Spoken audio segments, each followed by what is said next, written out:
Bueno, yo creo que yo nací en duelo. Ok. Entonces, cuando tú tienes ese propósito, tú empiezas a trabajar con él y luego vienen todas las herramientas. Es posible transformar tu vida en mucho menos tiempo de lo que se cree, sobre todo por dentro. Pero mi posición desde niño ha sido asumir que estaba solo y que yo tenía que resolverme la vida. En todos los niveles, si tú no estás bien, tú no puedes ayudar a los demás. Mira pa' dentro es presentado por Talentos en Acción Latinoamérica. Soy Sócrates Serrano. En mi necesidad de darle significado a los duelos y convertirlos en aprendizajes, decidí viajar para buscar más respuestas. Más allá de cruzar fronteras reales, fue un viaje que me permitió acercarme al alma de personas que compartieron su vivencia a través de entrevistas reveladoras. Estas entrevistas me mostraron que viajar hacia adentro es una gran aventura y que es la única manera de darle sentido al dolor para integrarlo sanamente a nuestras vidas. Te invito a conocerlas en esta tercera temporada de Mira pa' Dentro, porque miramos mucho hacia afuera. Hola, esto es Mira pa' Dentro, temporada 3. Estoy súper contento de estar haciendo estas entrevistas aquí en Madrid y la de hoy particularmente es súper especial para mí porque miren, les cuento algo. Hace muchos años, cuando yo trabajaba en reclutamiento y selección, he trabajado como psicólogo en el campo de la psicoterapia, en el campo de entrenamiento y en el campo industrial. Y en empresas trabajé en reclutamiento y selección muchos años. Y allí en algún momento, bueno, obviamente me tocó entrevistar muchísimas personas y conocer a mucha gente. Y hace muchos años, no voy a decir cuántos, seleccioné a un chico, como dicen aquí en Madrid, para trabajar en esa empresa en la que yo me desempeñé, que era Movilnet. Muchos de ustedes la recordarán. Y resulta que con las vueltas de la vida y el paso del tiempo, pues me lo encuentro aquí en Madrid después de muchísimo trayecto personal, muchos cambios y muchas transformaciones. Pero adicionalmente, no solo me lo encuentro a él, sino que me encuentro a su socio actual y encuentro que los dos juntos tienen una historia de vida increíble, que han hecho un match súper poderoso a través de un emprendimiento y de una organización que se llama Indigo Concept. Y me encanta lo que hacen. Ellos están súper apasionados por el tema de propósito de vida. Se pueden imaginar cómo me conecta eso a mí con todo lo que he hecho. Y para mí es un súper placer entrevistarlos. Ellos me entrevistaron a mí en su podcast que se llama ¿Sabes lo que te digo? Y cuando me entrevistaron y yo los vi en acción juntos y los vi hablar, dije, ya va, pues yo conocí a uno de ellos, pero luego conozco a su socio y digo, pero es que es impresionante cómo ellos se complementan, la energía que tienen y la demostración que son de la posibilidad de complementarse a través de los espacios de diferenciación de cada uno de nosotros, de integrar nuestros talentos. Y entonces para mí es un súper placer tener aquí en Mira pa' Dentro a Alex y Omar y Alex. Bienvenidos. Gracias, Sócrates. Muchísimas gracias, Sócrates. Qué buena introducción. O sea, estoy emocionado y acabamos de empezar. Me parece increíble que con las interacciones que hemos tenido seas capaz de haber detectado algo que nosotros sí sabemos, pero que realmente es como algo implícito, ¿no? Esa conexión y cómo trabajamos juntos en nuestro día a día. Qué guay. Qué bueno, me encanta reencontrarte, Alex. Sí, yo igual, te sigo desde hace mucho tiempo, para mí es un orgullo. Gracias. Y bueno, yo creo que más allá de lo profesional, yo creo que ha surgido una amistad, digamos, honesta, ¿no? Sí, claro. Bonita. Claro que sí, seguro que sí. Mira, yo decía ahora cuando los presentaba que me conecta mucho la energía de ustedes y cómo han transformado sus propias historias personales en este concepto, en esta organización, en esta empresa que es Indigo Concept, que es su negocio, ¿correcto? Y ustedes trabajan algo interesantísimo que es el propósito de las personas y de las organizaciones. y trabajan, corrígeme si no es así, en la construcción y el diseño de la marca personal, pero de una manera honesta, de una manera orgánica, de una manera profunda. Y me gustaría comenzar por allí. Sí, me gustaría que nos contaran en qué consiste Índigo, en qué consiste este trabajo que ustedes hacen. ¿Voy yo? Dale. Bueno, nosotros, nuestro propósito de marca y de vida es a guiar a las personas, a los profesionales y a las empresas a encontrar esa razón de ser que los mueve, ese propósito de marca, que va mucho más allá de ganar dinero. Nosotros lo combinamos con algo que se llama el Ikigai, que es nuestra filosofía japonesa, y es algo que ha salido de un estudio de 4 años. Vimos aquí en España, sobre todo, que ¿cuántas agencias que hay, Omar?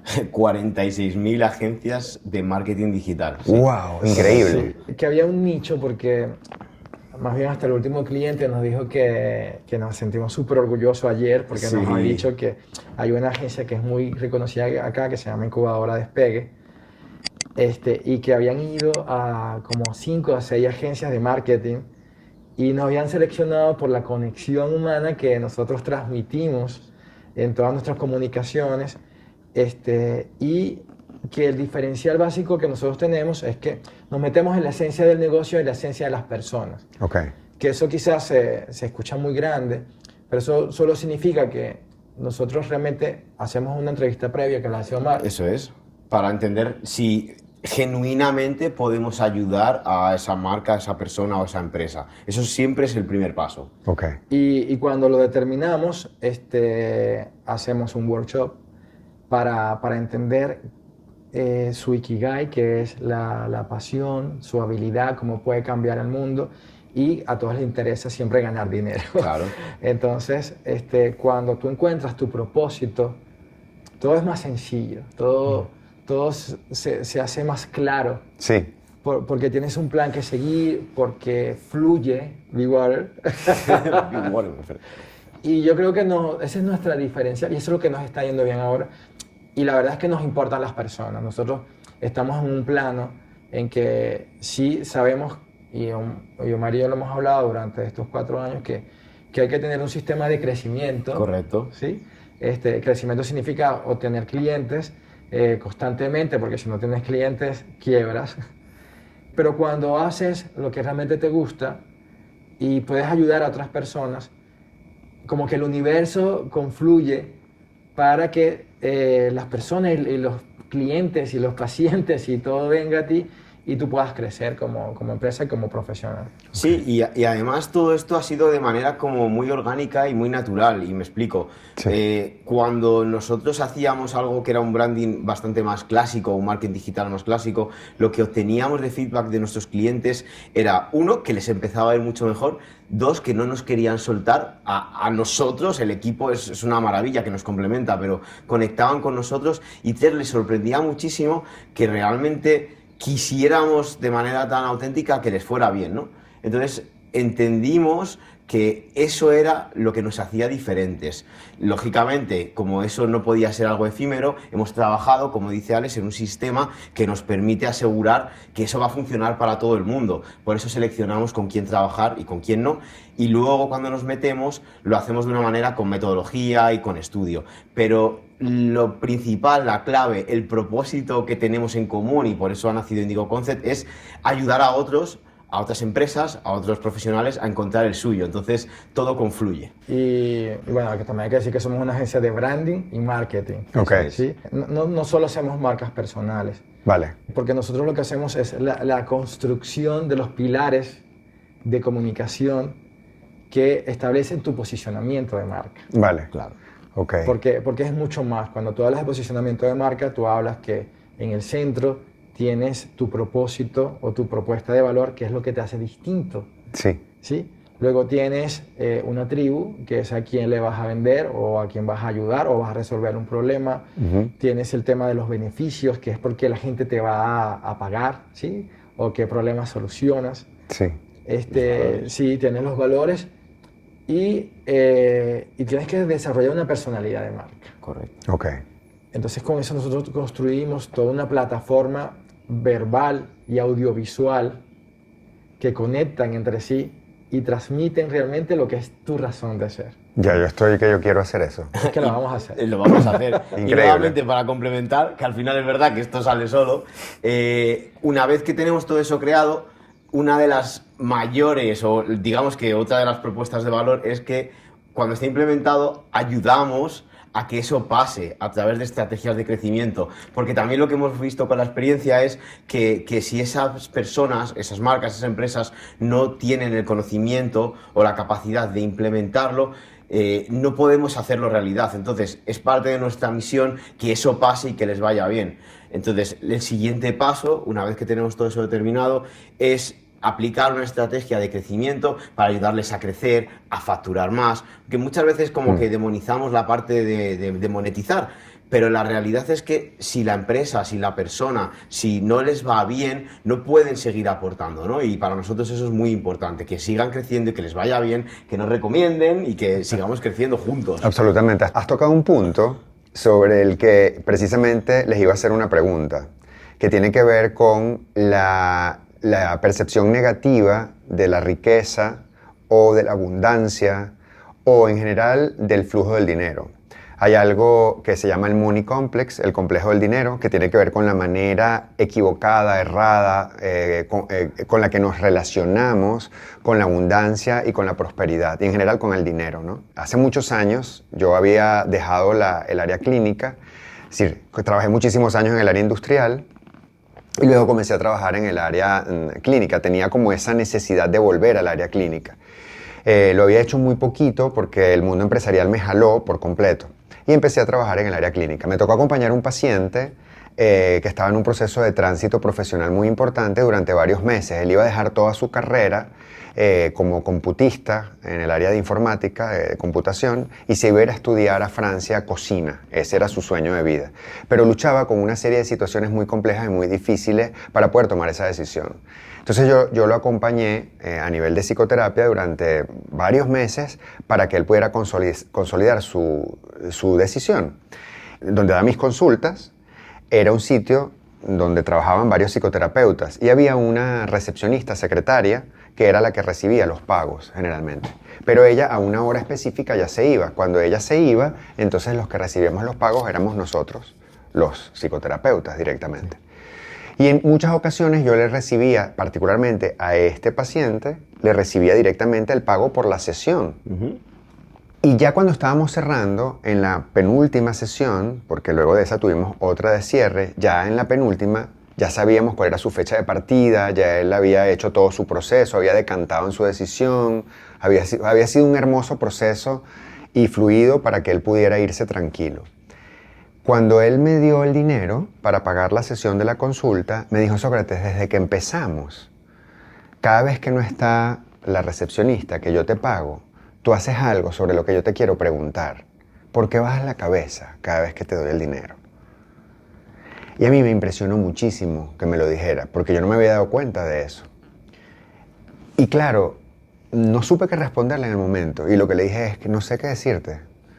Y lo que me llevé, el gran regalo que me dio este paciente fue que me hizo pensar y conecté con que efectivamente yo tenía un tema de merecimiento vinculado al dinero. Es decir, hasta qué punto yo estaba gestionando de manera sana, positiva, que yo merecía recibir, digamos, una retribución por mis servicios profesionales en este caso. Y eso después me pasó con muchas cosas, ¿no?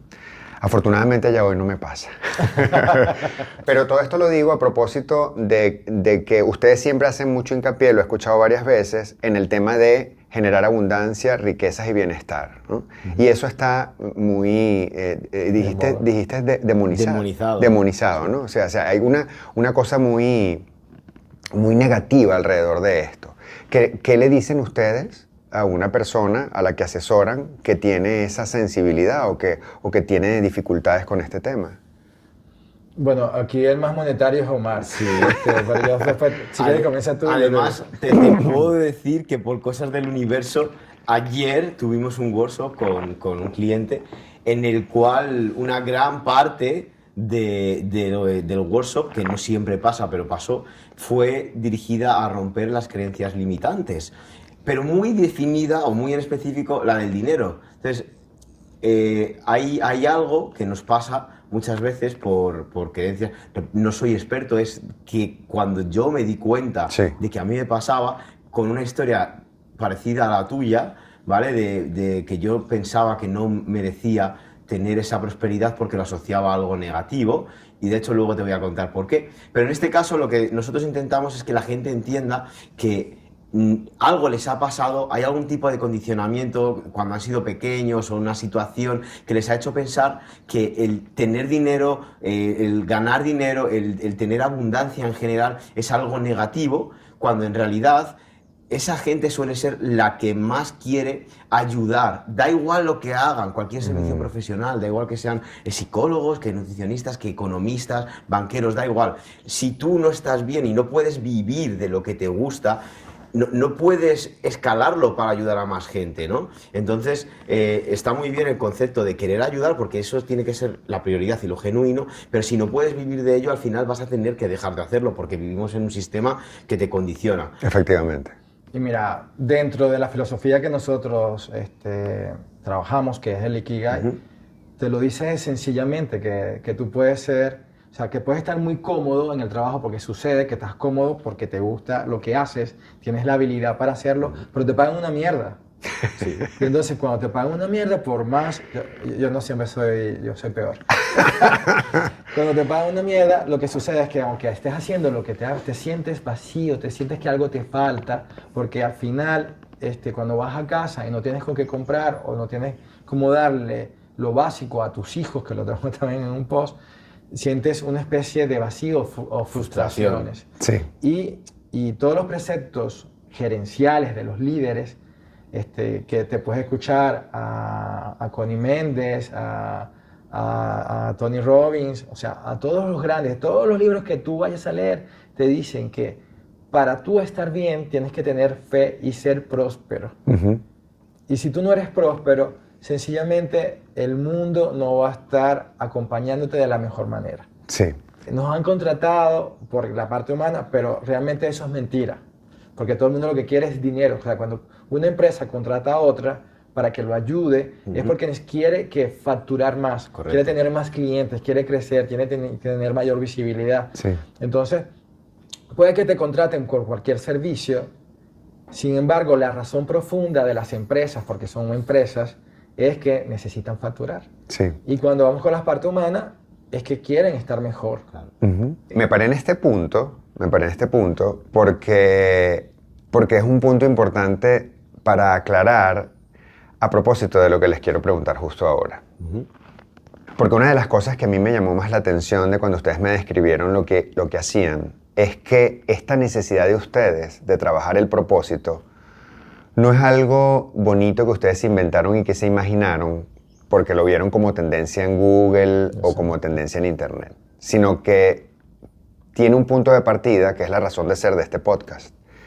Tiene un punto de partida que es las grandes transformaciones personales que ustedes dos han vivido en sus vidas.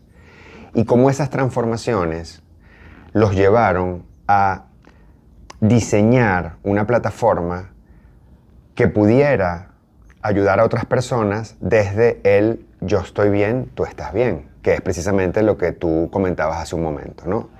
Ese anclaje tan importante que tiene que ver con lo que tú describías de que, bueno, no puedes ayudar a las demás personas si tú no estás bien contigo mismo. Totalmente. Pero además, lo que a mí me movió mucho cuando los escuché fue escuchar sus historias de cambio, sus historias personales y cómo llegaron acá y cómo transformaron y convirtieron ese recorrido en una experiencia positiva, productiva, que genera espacios de reflexión y de crecimiento para otras personas. Eso es lo que a mí me impulsa el alma y eso es lo que a mí me mueve todos los días. Y eso tiene que ver con mi propósito y por eso hago este podcast y por eso es tan importante para mí tenerlos acá. Entonces yo quisiera hacerles las preguntas claves de este podcast, que es... Bienvenidas. El corazón de esta entrevista es: ¿cuáles son los grandes duelos que pudieran compartir conmigo y con nosotros en esta entrevista que ustedes han vivido y que los trajeron hasta acá? Sí. Bueno, yo creo que yo nací en duelo. ¿Ok?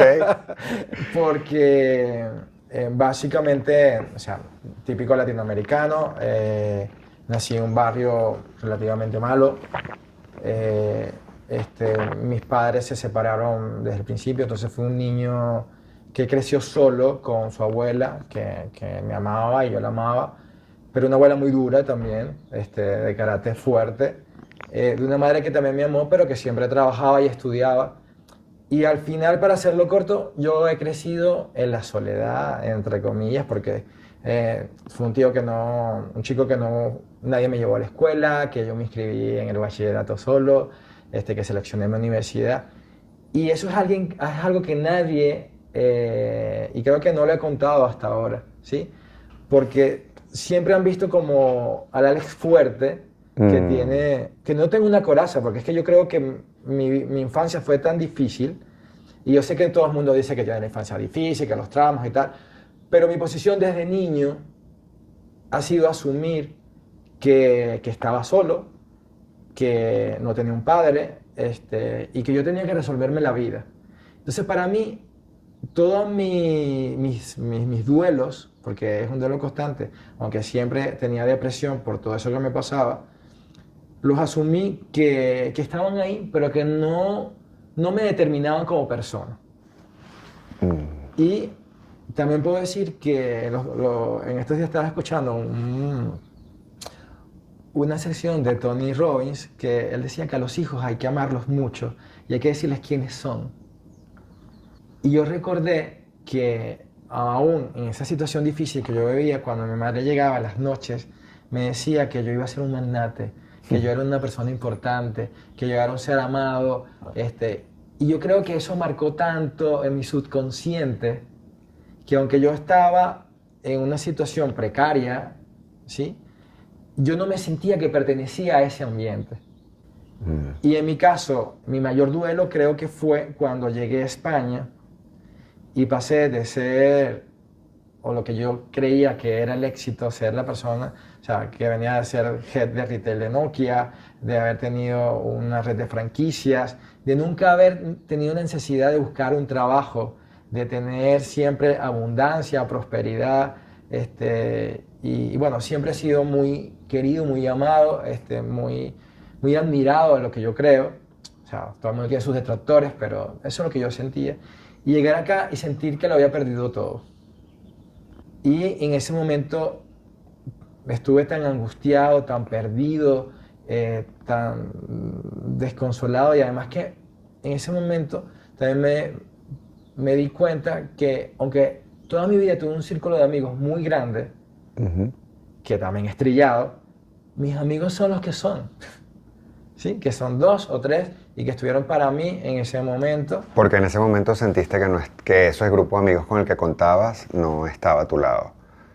No, porque también entendí que cada quien tiene su vida, y aunque como cuando era una persona muy abundante, mira, todos mis primos, o sea, tenían millones de ahijados, o sea, era que la abundancia llama, que lo ven con los artistas, además que obviamente no está a ese nivel, la abundancia y estar en puestos importantes hace que tú seas muy atractivo para todos. Sí.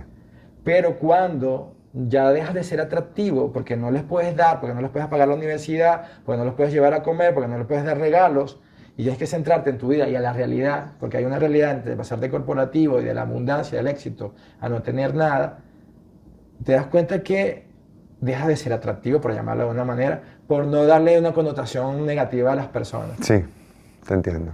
Y te centras más en ti. Y ese duelo, aunque estaba muriendo por dentro en ese momento, nadie se enteró, porque mi vida es así. O sea, yo puedo estar destruido, porque eso, además que tengo un amigo que es portugués que dice que si hay miseria, que no se note. Yo simplemente me enfoqué en los hábitos saludables, que además lo conversamos juntos. Y entonces, ¿qué son los hábitos saludables? Mira, yo no tenía trabajo. Cuando llegué aquí a España me costó conseguir trabajo 1 año y medio. Solamente para tener contexto, lo que quiero chequear contigo es ¿por qué cuando llegaste a España lo perdiste todo? O sea, cuando salí de Venezuela, por las razones políticas que todos salimos de Venezuela, me fui a Panamá, tuve grandes inversiones, perdí unos $300,000. Panamá no fue el país que yo pensé, y a muchos venezolanos le sucedió. Luego me fui a Estados Unidos y cuando regresé a España tenía ahorros para un año Ok, y no tenía trabajo. Y empecé a pagar, o sea, día a día. vale. Y yo veía cómo mi cuenta bajaba constantemente. Y lo peor de eso no es no tener el dinero, sino no saber qué va a ser de tu destino. Ok, Entender que ya no es esa persona que te llamaban de cualquier trabajo, o sea, que eras muy cotizado y que aquí eres nadie. ya. Entonces yo sentí que había perdido no solamente el dinero, sino había perdido mi identidad. Sí, Y aunque, o sea, cuando te contaba que cuando no tenía trabajo, sí. yo todas las mañanas llevaba a los niños al cole y me iba al sendero a correr.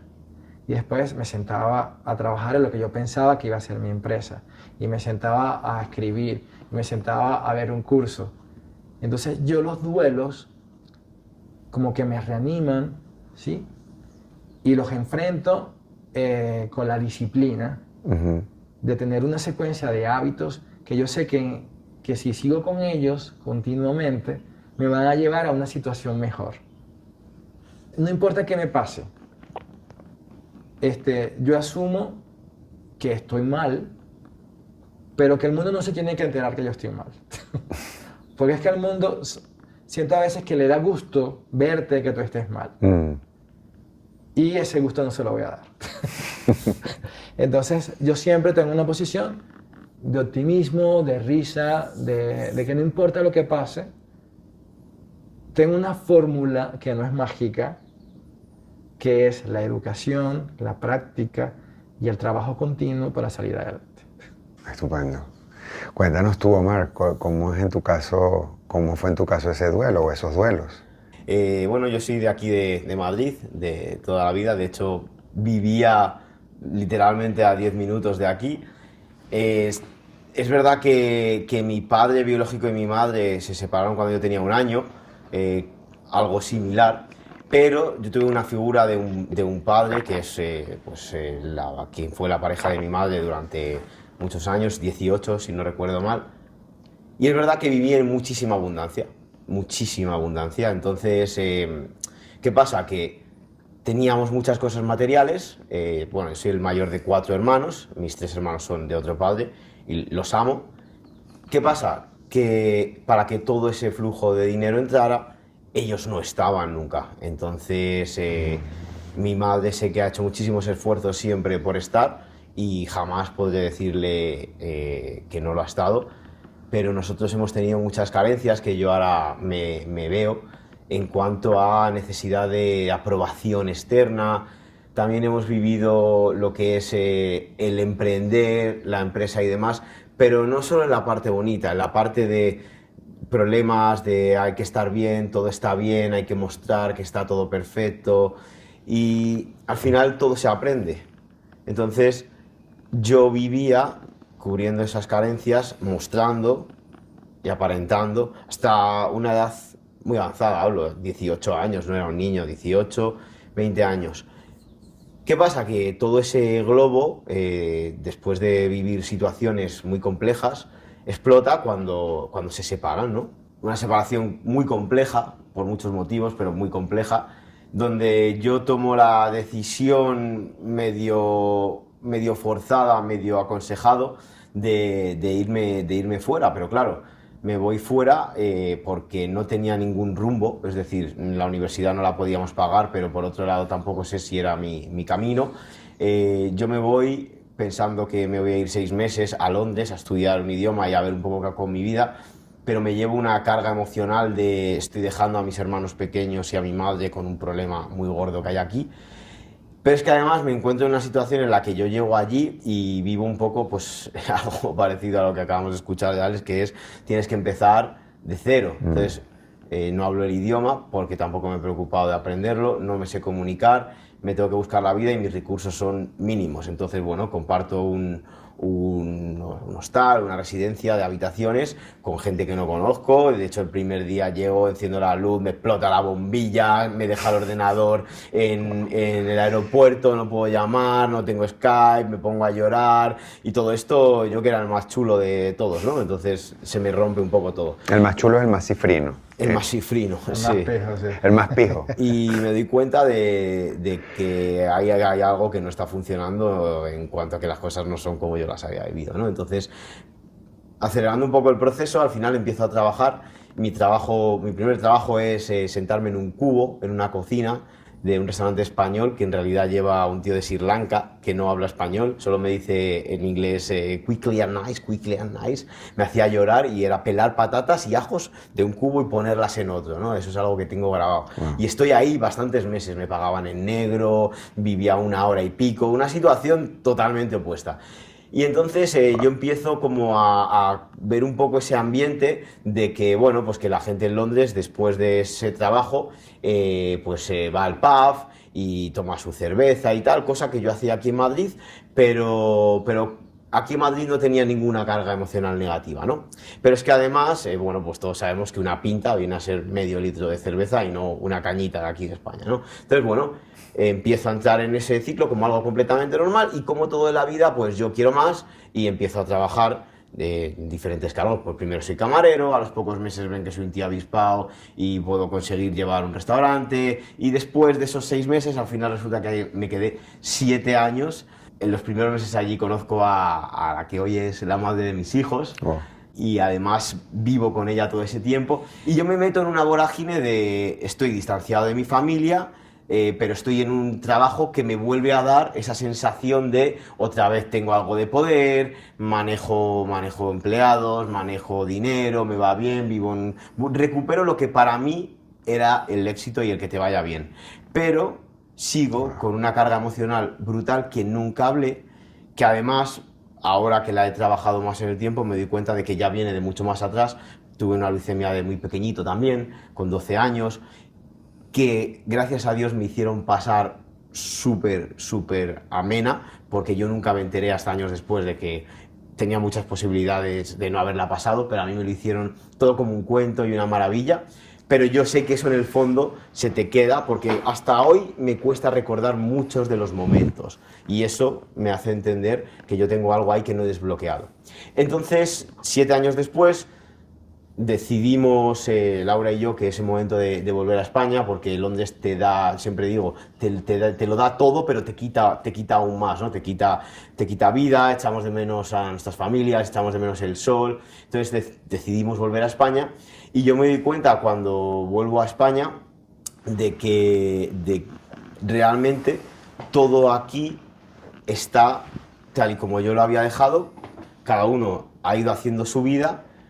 Yo vengo con mi coraza otra vez, porque yo sí que he tenido una coraza durante mucho tiempo, de que todo me ha ido muy bien y de que vuelvo mejorado y con mejor que nunca, y ahora sí, con todo lo que se esperaba de mí.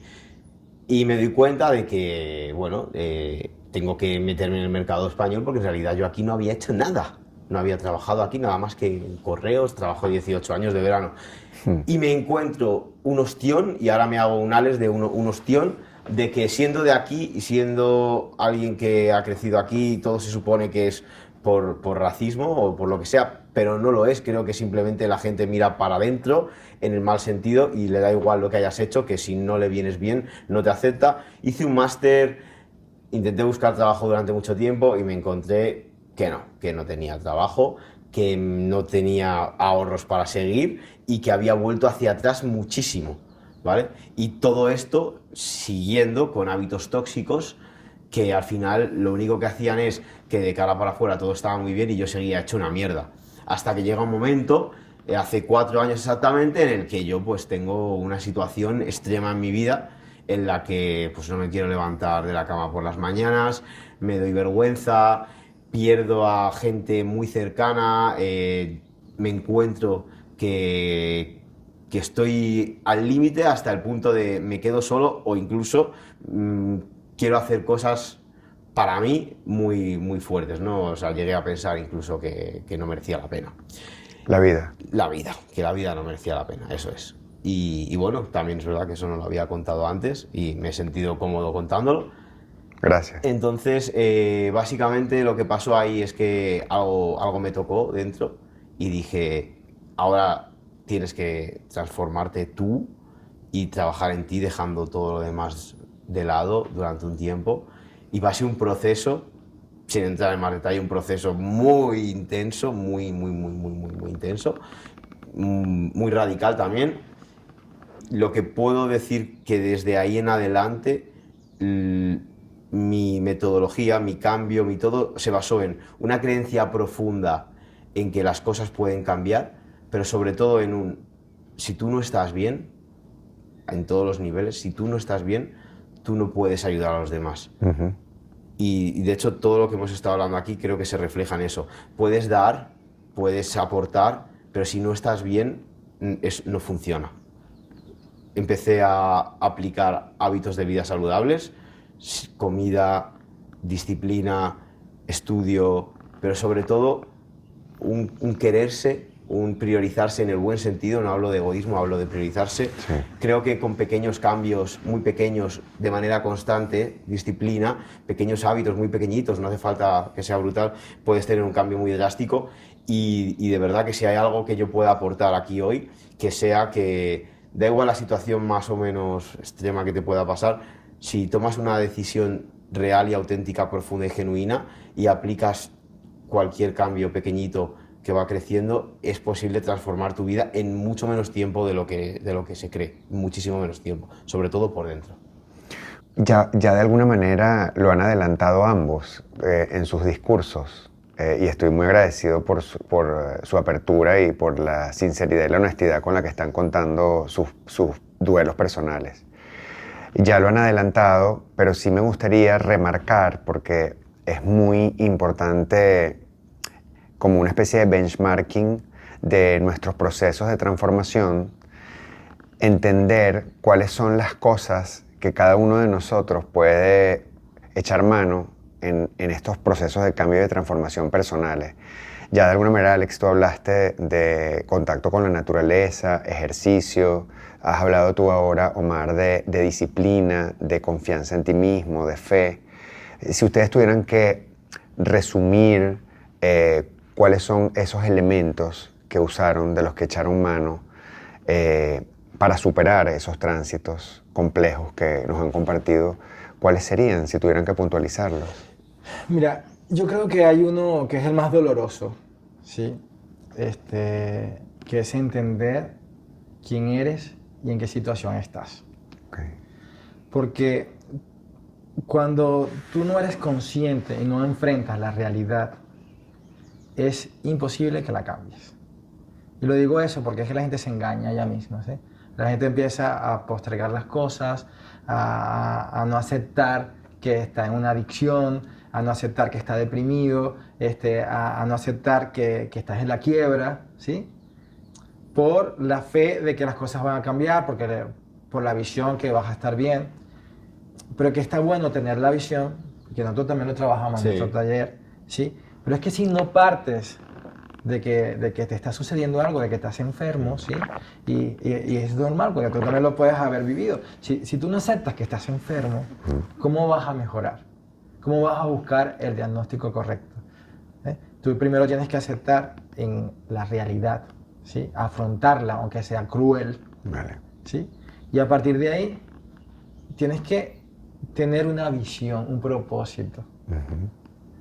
Aunque sea que el propósito sea vivir en un piso mejor, o casarte, o tener un trabajo. O sea, tienes que tener algo que te motive, porque si no siempre vas a ir a la deriva y puedes volver a caer. ¿Me explico? Totalmente. Entonces, cuando tú tienes un propósito, que la gente a veces siente que cuando se habla de propósito es de algo muy grande, que yo tengo que transformar el mundo. No, un propósito puede ser sencillo.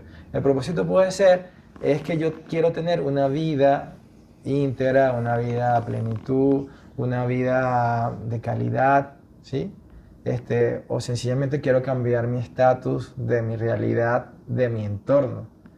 Entonces, cuando tú tienes ese propósito, tú empiezas a trabajar con él y luego vienen todas las herramientas. Y algo que también te dice mi maestro, que es Tony, es que tú tienes que buscar a alguien que te apoye, que te ayude en el proceso. Que en caso de los pacientes eres tú, ¿sí?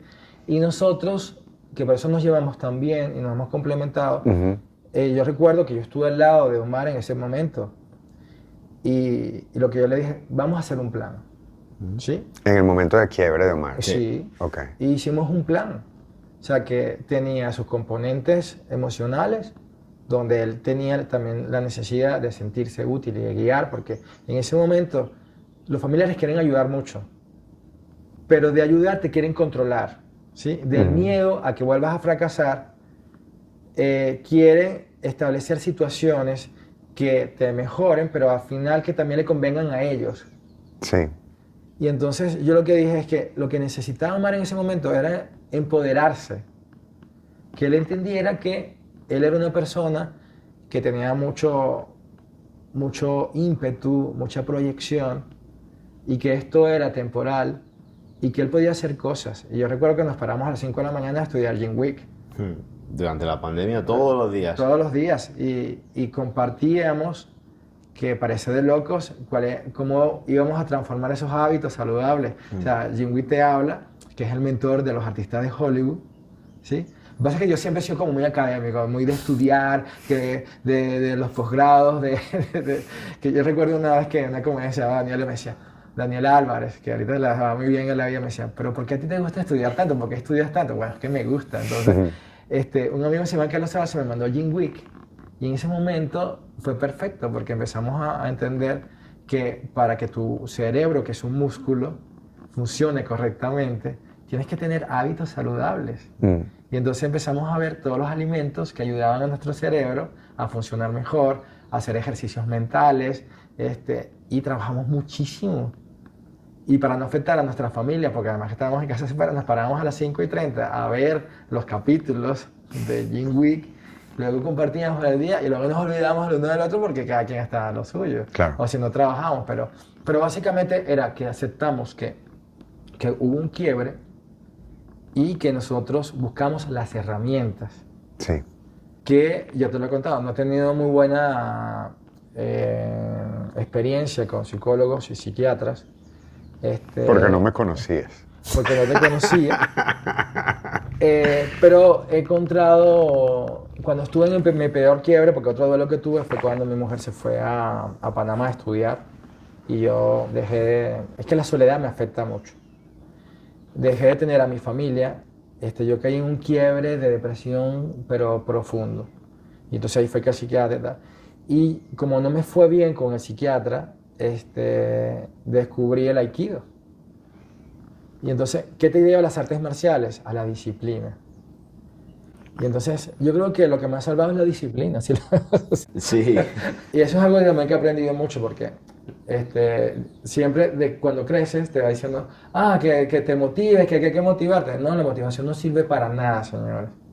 Porque la motivación te sirve en el momento para subir la adrenalina, pero luego vuelves a caer. Entonces que vas a tener todo un... ¡Ay! ¡Sé feliz! No, que eso no sirve para nada, eso es mentira.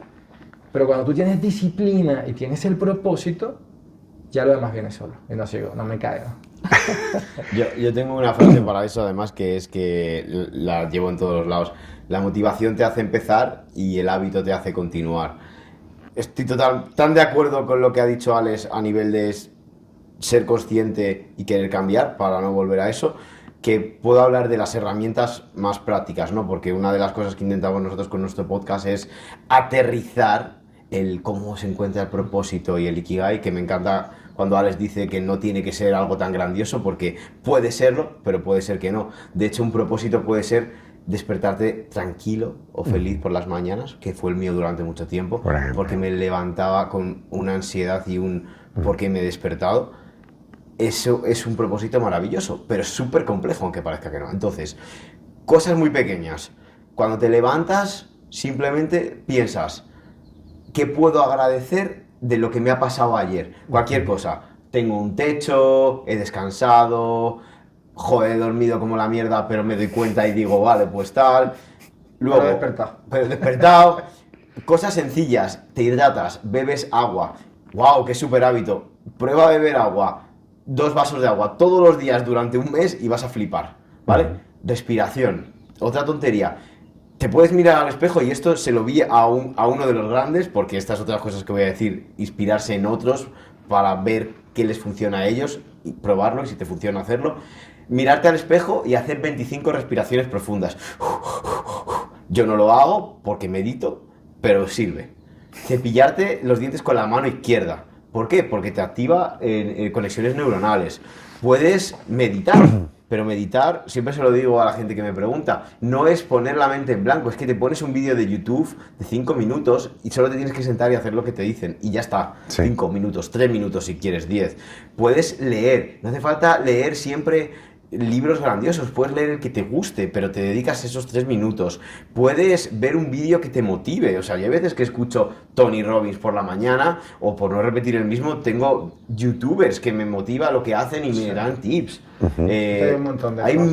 mil cosas. Puedes hacer deporte, vídeos de 7 minutos, o puedes ir a entrenar o a correr o a andar. Pero para atajarte ahí, yo creo que hemos descubierto que las mañanas son muy importantes cuando despiertas. ¿Eso es? Porque en mi caso, que nunca paro de pensar, y en las noches hasta tengo pesadillas y demás, me despierto con sensaciones negativas. Y hoy lo venía pensando en el carro, en el coche, que logro transformar mi vida en minutos.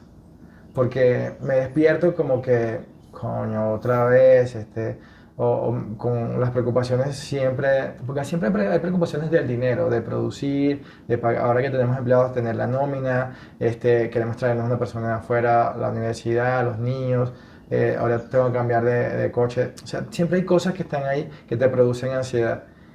Y la mañana puede determinar cómo pasas el día. Entonces, lo primero que hago, bueno, saludo a mi gato que me lleva por todos lados, que es el gato de mi hija. Él empieza a hablar, parejo conmigo, le digo, ¿cómo estás tú, gordo? Entonces él me acompaña por todas partes. Luego está lo del vaso de agua, que lo consumo en la mañana. Y en mi caso lo que hago es leer 25 minutos. Ok. Porque además, que alguna vez entendí que cuando tú estás en una agencia o haces procesos creativos, tú necesitas alimentar la mente de forma disciplinada, porque una de las características de los líderes es tener pensamientos disciplinados. Y la única manera de tener pensamientos disciplinados es que siempre tengas ideas o tengas material que te alimente la mente. Ok. Y entonces cuando tú pasas de ese pensamiento negativo que te está haciendo vibrar mal, y de verdad si te gusta la lectura, por lo menos yo siempre leo, son cosas de branding, de gerenciales, yo me meto en el capítulo que estoy leyendo y me vivo mi capítulo, porque cuando lo vivo, que a Omar le encanta, dice, es que yo tengo la capacidad de eso, aplicarlo. Entonces, yo estoy leyendo el capítulo y yo me tardo mucho más leyendo, porque yo trato de relacionarlo, cómo lo voy a aplicar a mi vida personal o alguna idea. De ahí salió nuestra metodología Ikigai, que Omar me regaló el Ikigai del libro, y yo lo leí y dije, este es el camino, porque estábamos buscando hace 4 años qué nos podía diferenciar y qué nicho podíamos tocar y que se pareciera a nosotros. Y por casualidad llegó un día con ese libro, que no sé ni por qué coño me lo regalaste. Porque yo estaba buscando algo para mí y entonces lo compartí como todo. Y entonces yo dije, esto es, y además se parece a mí. Y además siempre me había gustado, o sea, hice Aikido, hice Jiu-Jitsu. Y ahora que entiendo que hice esas artes marciales, porque siempre sentí que era una persona débil, una persona desamparada, porque como estaba solo, que lo repito, aunque le duela a quien le diga, de mi familia que me escuche, como yo era una persona realmente, no por ego, sino que siempre he sido muy inteligente y muy, muy de estudio. Entonces, cuando vives en un barrio, y tú eres el más inteligente, el más dedicado, el que no se va a jugar, sino que a mí siempre me gustó como que quedarme estudiando, llegaba a casa, me hacía mis tareas solo y todo lo demás. Los niños me rechazaban y me esperaban afuera para golpearme, como las películas. Y entonces yo crecí como con ese sentimiento de que, aunque aprendí a defenderme, bueno, un tío que se acaba de morir, que es Francisco, él me enseñaba a pelear. Yo llegaba a casa y a mí nadie, o sea, yo llegaba golpeado, y a mí nadie me consolaba. ¿Qué te pasó, hijo? No, mi tío me decía, en la tarde cuando yo llegue, te voy a enseñar a pelear. Y me ponía a pelear con él, que era su forma de consolarme o de tal, O de demostrar afecto, de quizás. demostrar afecto, que son afectos distintos que ahora los entiendo. Claro. Porque bueno, ahora con su muerte, ahora reflexiono que él más que protegerme, me daba las herramientas para sobrevivir en la sociedad que estaba. Claro, y que para que tú te protegieras por ti mismo. Claro, para que yo me protegiera porque no valía de nada que me dieran cariño, porque me iban a joder igual al otro día. Ya. Y es más, por años tuve que pelear. O sea, para mí salir del colegio era una complejidad. Y si le pegaba a uno más fuerte y lo derribaba, venía el otro día, porque así son las pandillas, venía el otro día con otro. Claro. Y yo a veces no encontraba rutas para salvarme de no pelear. Y yo crecí con todo eso, y ahora que lo relaciono, cuando tuve una edad y tuve esa depresión, cuando yo practiqué Aikido y además Jiu-Jitsu y demás, yo me sentí invencible porque ya tenía como todo. O sea, estaba en una buena posición porque era jefe de Nokia, tenía un coche corporativo, dinero, mujer, y ¿qué me faltaba? Y ahora yo soy así rudo, mira, es que se me atraviesa los reviento, pero era básicamente por esa carencia que tuve de niño. Chicos, ustedes han hablado a lo largo de esta entrevista de cómo han convertido dos quiebres personales en un encuentro de almas que además ha permitido generar una experiencia productiva para ayudar a otras personas. Y eso me encanta.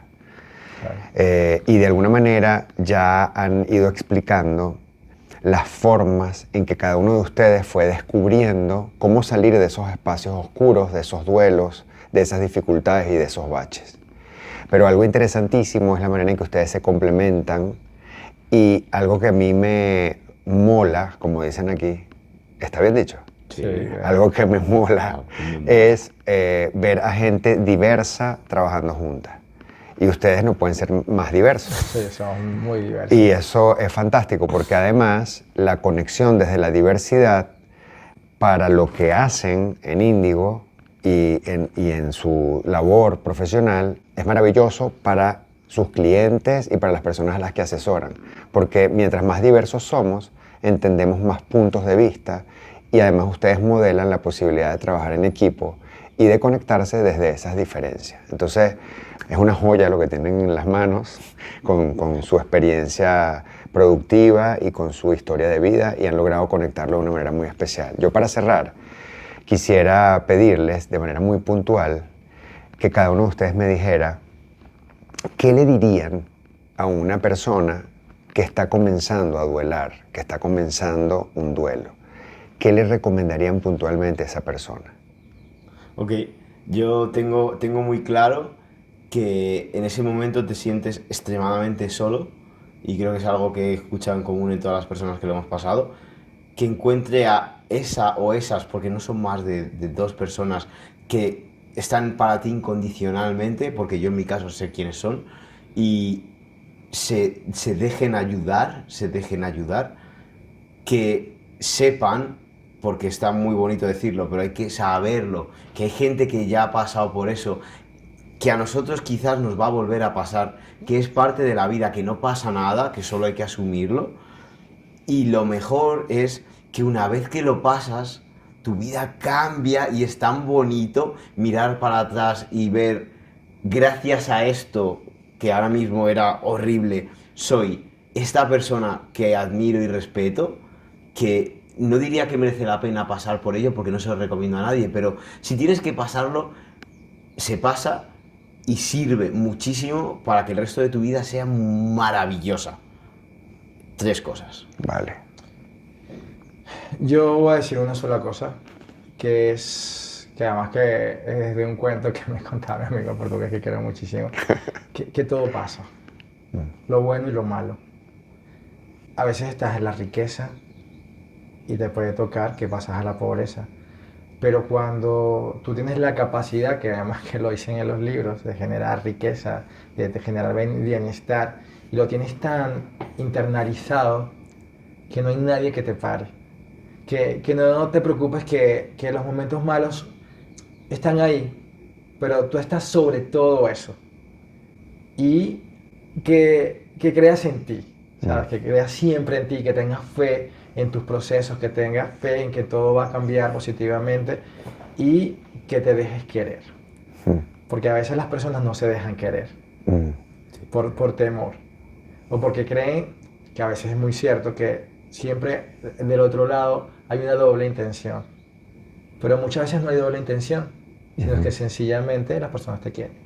Yo creo que esta entrevista ha sido clarísima y creo que nos han regalado una mirada muy completa de cómo transformar grandes quiebres en posibilidades. Muchas gracias a los dos. Gracias a ti por este espacio. Soy su fan. Me encanta, Qué lindo, me encanta lo que haces. Es mutuo ya. De verdad, mutuo. de verdad que sí. Qué bueno. Y bueno, no me queda más que decirte que mira para adentro porque miramos mucho hacia afuera.